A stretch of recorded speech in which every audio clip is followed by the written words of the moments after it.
I had a really good discussion with Chat GPT today. Really? What did it tell you? It was really good. I see in the past, I haven't really had discussions. I just asked it to do things. Right. But this time, I really had a discussion with it. Like I asked it for something, and then I asked it questions on that, and then that was the first time I really have done that, and it was Was it anything to do with religion? yeah, And it was able to give you good answers? very good. Wow. Right. I mean, obviously, I would say that my experiences have been that so far that it wouldn't be the only way you do research, because it's not. You'd have to, I guess you'd have to ask a lot of follow-up questions to make sure you're getting the broadest set of resources. But it's definitely, I see it now. Even my mother, like my mother taught literature. She still runs book clubs. And so I was talking to my mother about it. And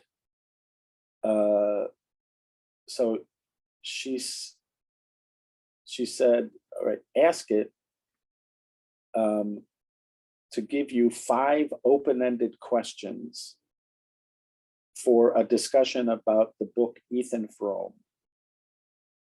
And it did it. And then when she looked at one of them, she goes, I would have never thought of that. That's a good question. Wow. So she was saying that, because again, let's say you're doing research, you're planning on doing research into something, and you're even looking for a little bit for direction or a kind of interesting other point. It's like having a conversation. What I'm sort of experiencing is it's sort of like having a conversation with an intelligent friend. It's not, you're not expecting them to have absolutely everything on the subject, No, but but what happens when they know more than you do and you don't? Well, they already do, like I'm Well, saying. I guess they do, yeah. Well, I'm saying, but if I'm doing the research, obviously I'm going to follow through on it. I'm not just going to. Right. So I'm going to share with you this one. I don't know if they're coming on, but even if they don't, I'll share with you this conversation, because it's Shavuos related. That's what I was asking, but still. But yeah, that's what I'm seeing from here, that it can, because from the way it's responding to my questions, it's like you're having a conversation with somebody. It'll acknowledge, yeah, I should have said that, or I left that out, or it'll say things like that. Is there a fee for that one? No, this is because I think they're beta testing it right now. So like whatever you put in here can theoretically be used, but I mean, because they're studying it. So they even tell you don't put like personal information in it that you don't want somebody else to know. Broadcast all over the entire world. I'm sure it's going to cost money at some point. I mean, they already, I think other people have them that cost money, but I'm sure this one will. Yeah, or there may be different versions. Right. With advertisements.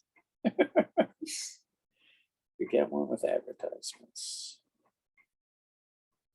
My goodness, it's working. Nice. It just needed, I think, You think it needed a break? Or tender loving care, just let it work. Yeah, or maybe just let it work out its issues on its own.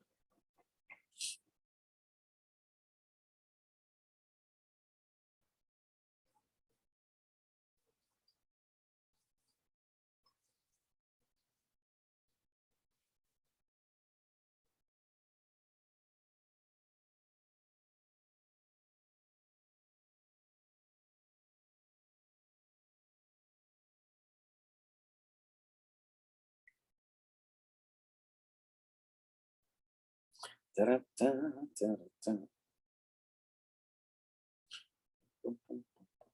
those would be here. Sure.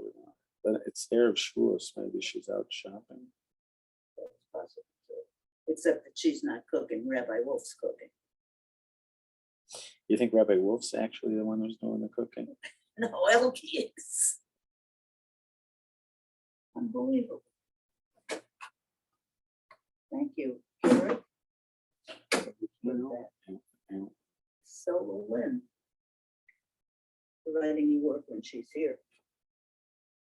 It now might be finicky. Okay, I'm gonna read it to you. I can't get enough of it. All right, ready? I am ready. Okay. Again, this is with Chat GPT. Right. How would you answer the following while using Jewish Kabbalistic sources? How does God, who is not physical, create the world which is physical? Like last time we talked about the finite interacting with the infinite. Yeah. That's not exactly the same question as something which is physical interacting with something that's not physical.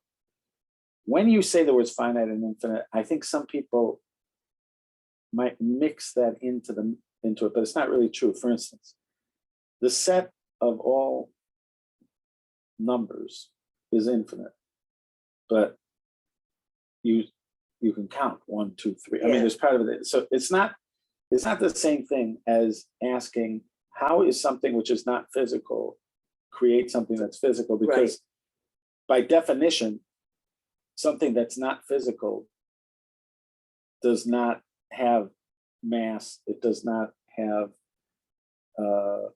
it's not subject to time. Right. It's not, so how is it interacting with things that do, right? So, which is also one of the questions about creation or God talking or things like that. Exactly. Right. So how would you answer the following? So that was the question. While using Jewish Kabbalistic sources, how does God, who is not physical, create the world which is physical? In Jewish Kabbalistic teachings, the process of creation is described through the concept of emanation. According to Kabbalah, God, known as the Ein Sof, the infinite, is an infinite and transcendent source of divine energy. This divine energy flows through a series of sfirot, which are attributes or vessels that manifest and channel this energy. In the act of creation, God's divine energy descends from the highest sphera, known as Keter, through a sequence of sfirot, eventually reaching the lower sfirot associated with the physical realm.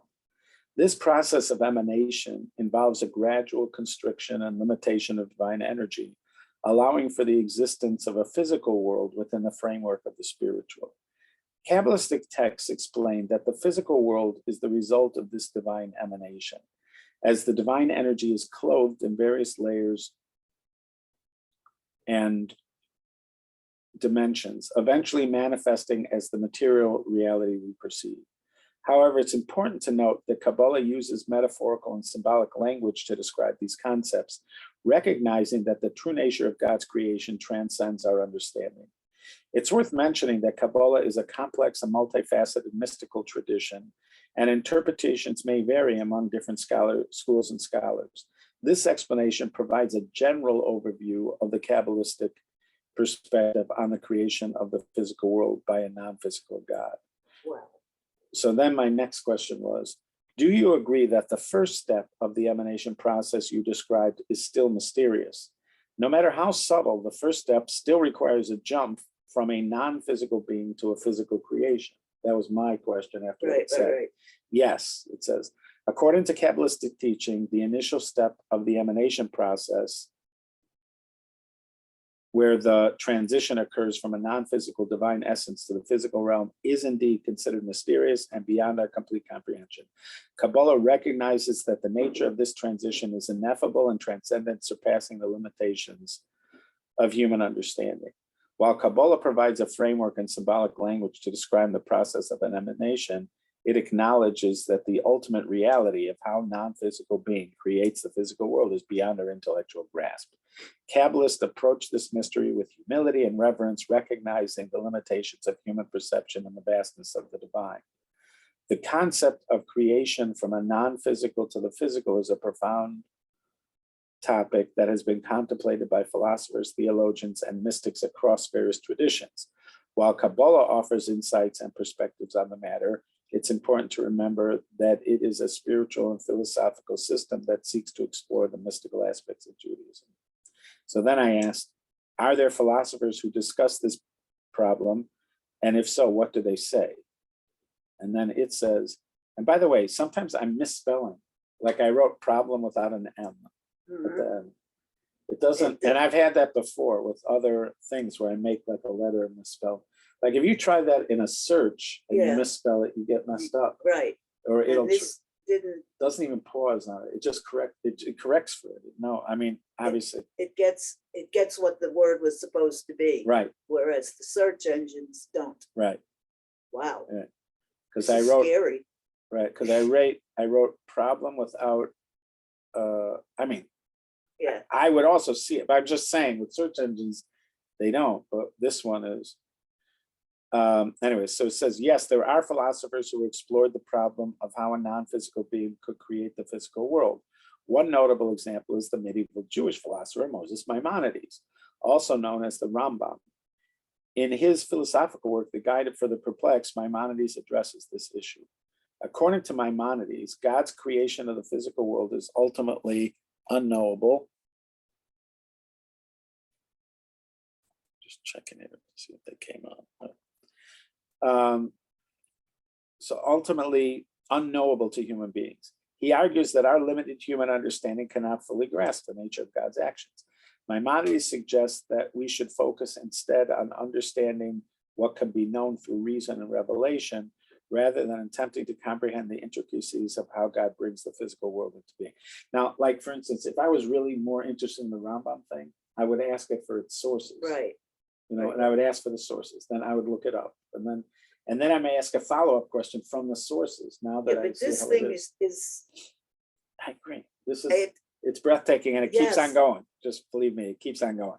So Maimonides emphasized the importance. So he said that it's important to note that there are various philosophical perspectives and interpretations on this issue. Other philosophers and theologians may offer different insights and approaches when grappling with the question of how non-physical being could create the physical world. So then I asked, are there Western philosophers who have discussed this? And if so, can you name some? Yes, several Western philosophers have engaged with the question of how a non-physical being could create the non-physical world. Here are a few notable examples. Thomas Aquinas. Now, he is a Western philosopher, he's Christian.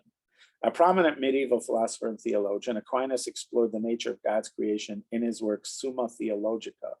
He proposed the concept of divine causality, arguing that God is the ultimate cause of all things, including the physical world, while maintaining a distinction between God's existence and the existence of created things. He's very influenced by the Rambam, Aquinas, but I'm sure there's places where he goes. There's somebody wanting in. Oh, it does? It says that? No, I haven't seen, because usually here it says to me somebody's waiting. Do you see anything? All right, so that was Aquinas.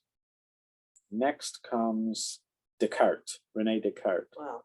A 17th century philosopher, Descartes pondered the mind-body problem and the relationship between the non-physical mind and the physical body. Now here, he's not talking about God creating.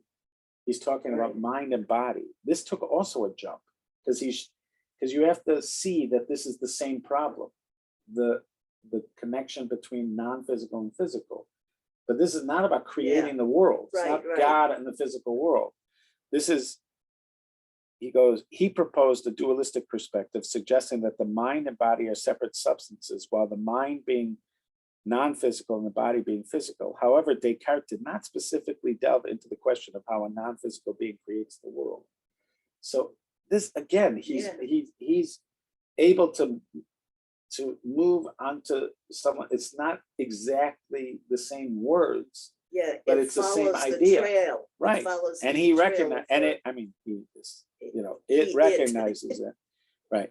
Gottfried Wilhelm Leibniz, another influential philosopher of the 17th and 18th centuries. Leibniz proposed the idea of a pre-established harmony. He argued that God created individual substances, both physical and non-physical, with a pre-established harmony that allows them to operate in perfect coordination, even though they're fundamentally distinct. So that would help with the mind and body. How do the mind and body work? It doesn't help with how God did that originally because he's not physical and the world's physical. From the mind and body, you could jump to the soul and see Right. what he would say with Right. And then you could already say with the soul, since according to Leibniz, God created the possibility that they harmonize. He already created that possibility they harmonize. Right. So once he did that, it somehow works. It doesn't explain how it works, but God somehow created the thing for it to do it. But it doesn't still explain his original contact.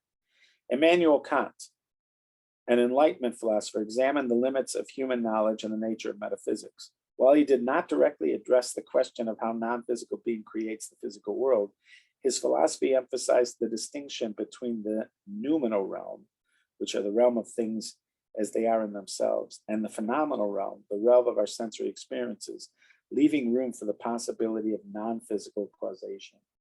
Again, he has to move into a related notion, but it's not exactly the same notion. Right.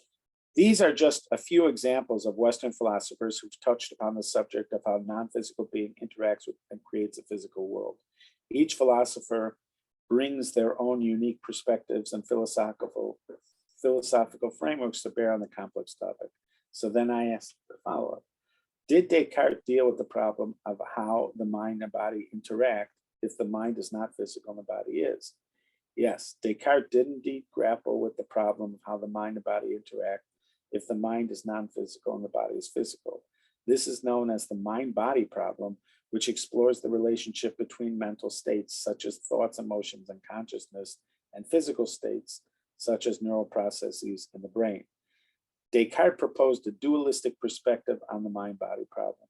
He argued that the mind and the body are separate entities, with the mind being a non-physical substance and the body being a physical substance. According to Descartes, the mind and body interacted through the pineal gland, a small structure located deep within the brain. However, Descartes' proposed mechanism of interaction through the pineal gland has been the subject to criticism and skepticism. Many philosophers and scientists since Descartes have offered alternative theories and perspectives to address the mind-body problems, such as various forms of dualism, monism, including physicalism and idealism, and theories like emergentism and panpsychism. It's important to note that the mind-body problem remains a complex and ongoing topic of inquiry in philosophy of mind, and no definitive resolution has been reached. Different philosophers propose various explanations and theories to account for the relationship between the non-physical mind and the physical body. So then I followed up with, but that still doesn't explain how to resolve the first step of how does the non-physical initially make contact with the physical. You're correct. The initial step of how a non-physical entity makes contact with the physical world remains a challenging question. Resolving this particular aspect of the interaction between the non-physical and the physical is a topic that continues to be explored and debated by philosophers, theologians, and thinkers across different traditions.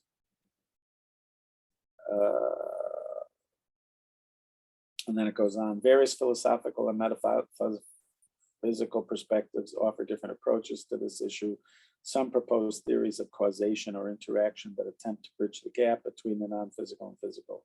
Others explore the concept of emergence, suggesting that new properties or phenomena can arise from complex systems, bringing the non-physical and the physical realm, bridging the non-physical and the physical realm. However, it's important to note that the nature of this initial contact, if it exists, may lie beyond our current understanding and could potentially be a mystery that eludes complete human comprehension. The limitations of human knowledge and our cognitive capacities may prevent us from fully grasping the mechanics of this interaction. Therefore, while philosophers and thinkers continue to explore and propose various theories, it's crucial to approach this topic with humility and acknowledge that there may be inherent limits to our understanding of how the non-physical and physical initially intersect. And then I said, so Descartes himself does not speak to that? And then it goes, apologies for any confusion in my previous response. You're correct that Descartes did not provide a detailed explanation of how the non-physical mind initially interacts with the physical body. while he proposed a dualistic view that the mind and body are separate substances, he did not delve into the specific mechanisms of process by which they interacted. Descartes suggested that the interaction between the body occurred through the pineal gland, but this proposal has been widely criticized, as we said before. Descartes' focus was primarily on establishing the distinction between the mind and body and highlighting their respective natures as thinking substances and extended substances. The question of how exactly they interact at a fundamental level was left relatively open in his works. It's worth noting that Descartes' dualistic perspective on mind and body has been subject to significant scrutiny and critique over the years, and alternative theories and frameworks have been proposed to account for the relationship between the non-physical mind and the physical body. He's scary. Yeah, and also, by the way, he's also noting that something's not there. Yeah. That's another. Like, so I said, because I said, so Descartes didn't talk about it? You're right, he doesn't. He leaves it open, he doesn't talk about I it. love it when he says you're right, or Right, he apologies, acknowledges right. and apologizes. Now, it might be, he goes, apologies for any confusion in my previous response. You're correct. Descartes did not provide a detailed explanation of how the non-physical mind initially acts. And then he says it's left relatively open. Yeah. So he's making a judgment also about the It's material. like he's thinking. Right. And I was thinking, now I was thinking to myself, is it possible he's just drawing sentences from already written things about this? But it's not, he's not just, I mean, it's Yeah. not just, it's not just like No, it's taking a not like sentence he's here and a reading sentence there. No, because it feels like it's being brought together in an idea. Yeah, yeah. So He's not reading from something. No. He's is putting it together. Artie. Right, Let's and it's call him Artie for artificial. okay, Artie. Artie. Yeah, so, but also it, Artie, it is, yeah, it's also understanding the question. It understands the question It right away. seems to. I noticed Exactly. this with other things too. Like when I presented that thing about the finite meeting the infinite with the giving, one example is giving flowers to express love. Mhm. That's all I said. And then it just goes with it. In fact, I think I even said something that was less. But you're gonna have to have a whole folder for that guy. So here it was. Can you compose an essay on the notion of the finite meeting the infinite? That was the first thing. How we give a loved one flowers to express our love or say thank you to express gratitude. That was it. And then it went like it gets it like right away and then just goes with it. And it did. It gave that beautiful essay based on it. And it's not a simple one-word answer or two sentences. No, and it goes did into beautiful, and it was like with a lot of poetry. Yeah. In the intricate tapestry of human emotions, we often find ourselves yearning to That express sentence profound by sentiments itself. that transcend the boundaries of language and logic. The encounter between the finite and the infinite takes shape in these moments. Do you know how valuable this can be for education? That's what I was trying to say. There, initially, there's fear, especially by teachers. Right. There's fear that this will somehow be used as a tool to shortcut learning. Well, that kids I won't. think it's the other way. So do I. And my mother also, as a teacher, my mother initially, she immediately saw it. Because it doesn't express an opinion. It is stating facts that have been poured into it somehow or other. Now, it can mess them up. right. But it's not, I would still, I'm not sure. I'm not sure what I would call it because it still does seem to be, it seems to be a very informed, but it does seem to be an opinion. I would still say, but so what? Like, let's say you're working on something. This is a big part of learning with a chavruta. why is it that we are encouraged to learn with a chavruta or with a group of people, often called a chabura? Why are we? Obviously for different thoughts, different Yes. ideas. You feed off each other. Yes. Now you have to think first, Yeah. and then have the discussion. So if teachers are worried, I get it. If somebody's worried, if I give somebody an assignment, they could just use ChatGPT. So fine. So don't give them homework. So Do it in the everybody will class. come into class Just with the same answer. right, written down word for but I word. don't even think, because it doesn't give the same answer over and over. I had this before. Really? Yeah, because I asked it one time for a movie treatment about such something, and then some reason it got stuck. It might have been the connection between the thing. So I asked it again, and it did different. Really? I guarantee you, if I did this twice, it would not give the same exact answer. It doesn't necessarily give the same exact answer each time. Wow. So, Okay, but- so I have Right. this little square sitting up at the top of one of my search things Yeah. for ChatGPT and how to use it. Yeah. It's sitting there like for a couple of weeks now. Yeah. And I'm thinking about, well, should I download it? Should I not download it? so to me, like, let's say somebody was wanting to teach a Yeah. subject. So it might be true. If you wanted to assign a 10-page essay for somebody to do outside of school, you'd have to do it on an honor system that they Yeah. didn't use ChatGPT. But But it would be interesting too, to see if 10 kids ask ChatGPT the same thing. right, what do And they they come up might with? word it slightly different because they're Right. kids. Right, If it would come up with 10 exactly the same responses. right. Or you could assume they're using it and then ask. There are different ways of doing it. You could assume they're going to use it and then work with that.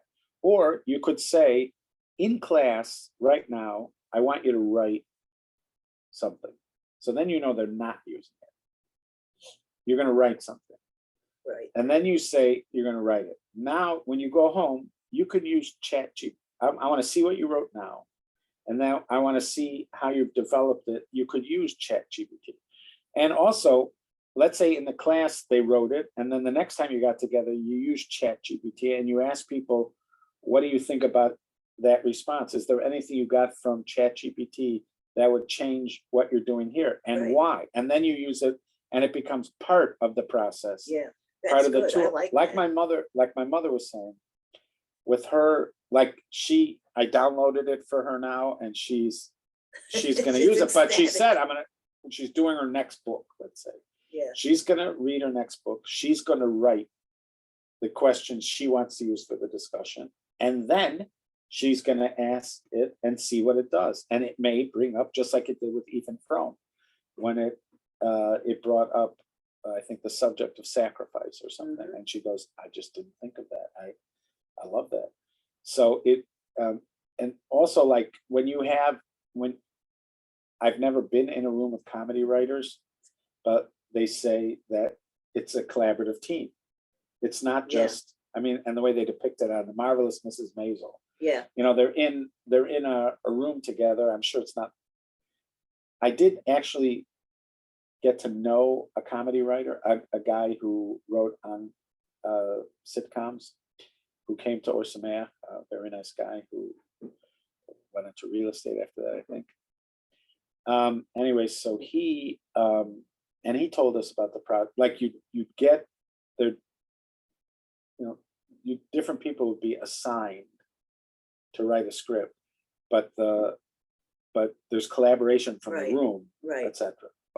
So it's similar to the Chabura notion, where you have a group of people talking about something that they're learning, and this certainly could be very much a Yeah, part of that. absolutely. And especially for somebody who's working on something sort of alone, because Yeah.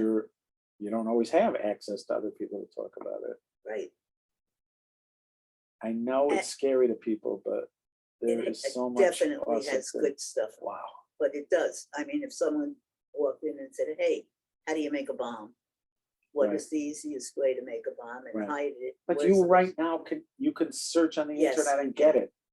You already, I because mean, they get more intricate, maybe, blow up. what if a whole- what if this problem happens? How would you solve it? I'm having a Right. problem, like you could say, I'm using this recipe and I'm having problems with it. Yeah, But you could do that now on the internet also. You just have to find one of those dark chats, Yeah. like somewhere. and you then have to be more explicit. What you have to be able to say what's wrong if you're Right. having a problem with it. right, Whereas with chat, you just tell it, I'm making this, how do I do it? What if this goes wrong? What if Right. that goes wrong? right, You didn't answer. right, But in working with it in schools, I think for the lower grades, the little kids, it's a godsend. I mean, you Yeah. can sit there and explain to them how to add, right, how to, multiply, to calculate, right, the whole thing, all the way up Right. by grade level, right. Now, again, even without but with a teacher. even without the artificial intelligence, there are now available all these tutorial things. Like these kids were telling me about this thing called Khan Academy. The kids like it. Let's say I'm doing algebra and my teacher's explaining it. I'm not getting it from my teacher. There are several Yes, tutorials available that are they're short videos that you can watch where you're getting like a magnificent teacher who's great at explaining something, true.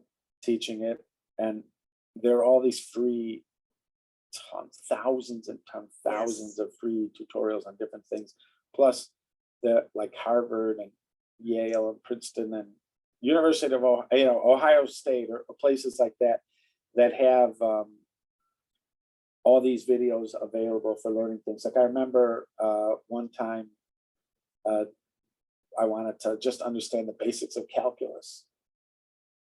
There's Lois tried Right, that she took too. a course. She took Yeah, a calculus yeah. course. Yeah, but that stuff is available too. So the thing is, there is information out there, but then to have like a thoughtful person to talk to about it Right. with the follow-up questions, like you're talking, this is, It's like I'm you have telling- somebody in the room. yeah, this was just so exciting to me. And I'm not expecting it to know everything about Kabbalah. Like somebody would go, now you have to test every step about Kabbalah. I'm not expecting it to. Yeah. If I was actually going to be studying the Kabbalistic things, I wouldn't be left with just the overview. And even Yes. the Chat GPT warned you that this is just an overview and this stuff is using highly symbolic language and you have to approach it with humility, etc. It's also warning that. And I wouldn't think that it's giving me everything. Or the Rambam. If I was really interested in exploring the Rambam's idea further, I would ask it, where in the Rambam does it say this? And then I would ask, as I'm looking at the Rambam, more detailed questions and see what it can do. It could be Right. that it breaks down at a certain point. I don't know. But even just this alone, and the fact that I would go, you realize it didn't answer that thing about Descartes. And it goes, yeah, you're right. Like, you're right. It actually doesn't answer. I like when it says that. Right. You're right. Or I'm sorry. I may not have been clear or something. Yep. Uh, It's something to be explored. And eventually, I'm sure you could already do it. You're going to actually just be able to have the conversation. You probably could already Yeah, talk to it. yeah. And I mean, instead of just answering because the it's question, text. Yeah. So your text I can be wonder what would verbalized. happen if you asked, what is your opinion? And give it a subject. What is your Right. opinion on, Right. what's your opinion on the election? Right. But so the thing is, when ChatGPT says, you're right, he doesn't deal with it directly. Would I call that an opinion? The way he characterized it, I might already call that an opinion. I don't know if somebody would. Because it doesn't just say, I find no direct mention. It says, Descartes did not provide a detailed explanation of how the non-physical. He proposed it, he did not delve into the specific mechanism process by which they interacted.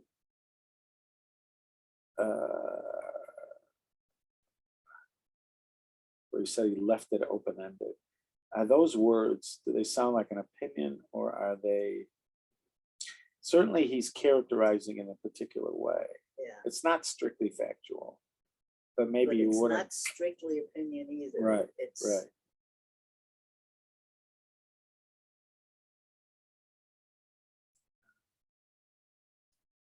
course, it couldn't, he couldn't find it.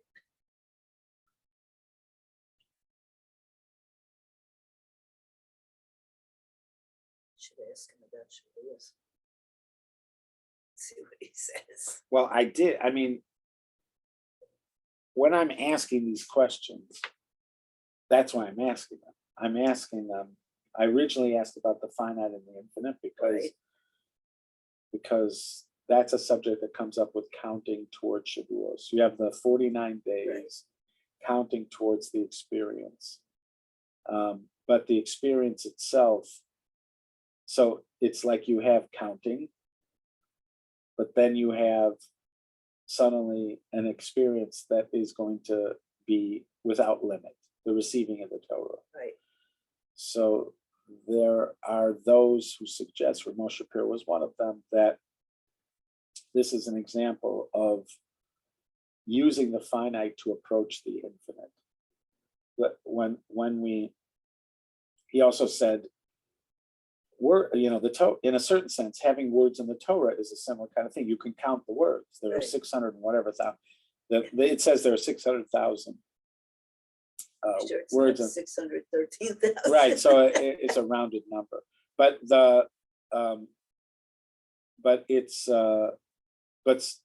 but then again, you're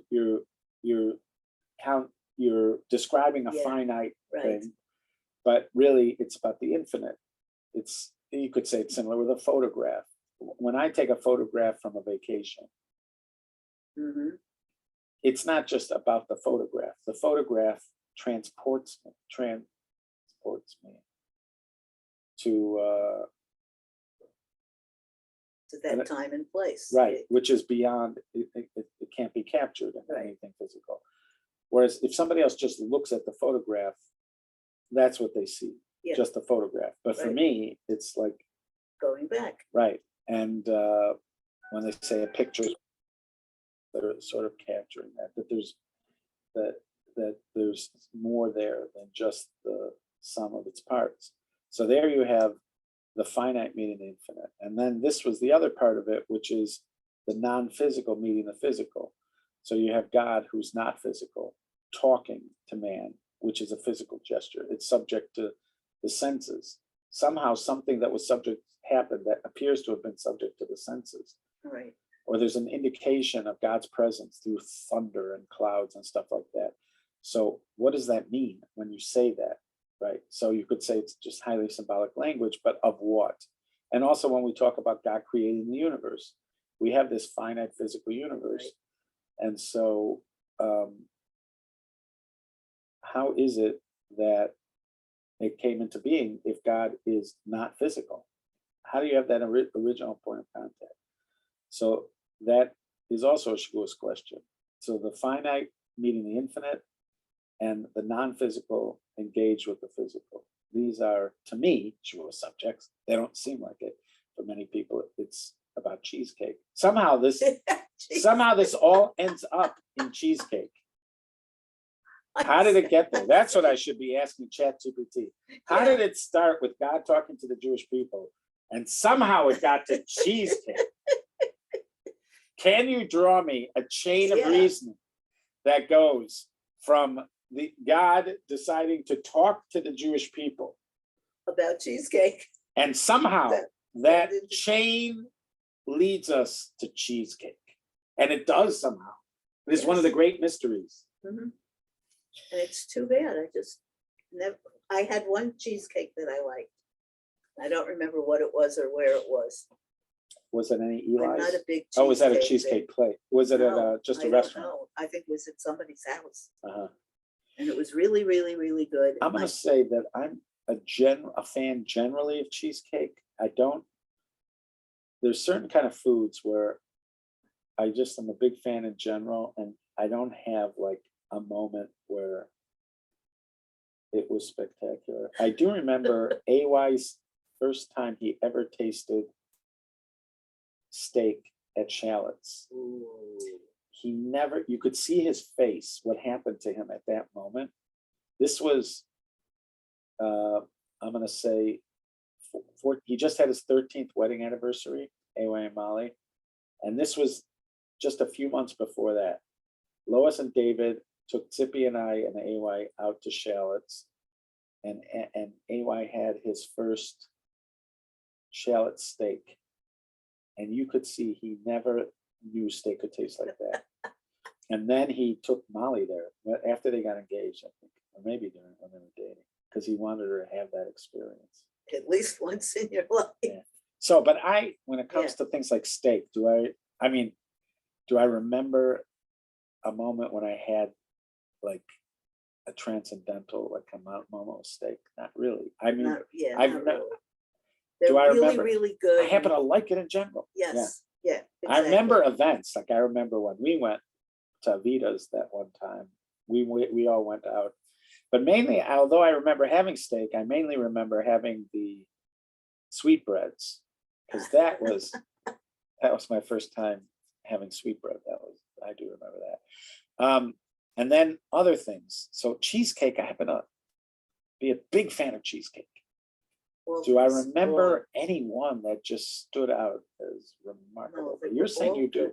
Yeah, and I don't remember what it was different. I think it was something with maybe chocolate. I wish I could remember it. But that's the way it goes, you know, in and out. But somehow that is the remarkable thing.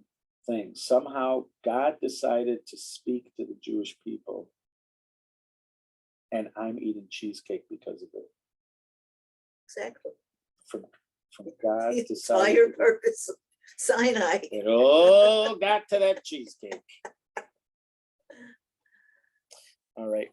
All We right. went well. It could be that I did not communicate well to people that we were meeting. Well, I talked to Lois the other day and I told her Yeah. that we yeah. were having class. It could be it's just Erev Shavuos or something. Yeah, but she didn't answer when I said All right. I was here. But we officially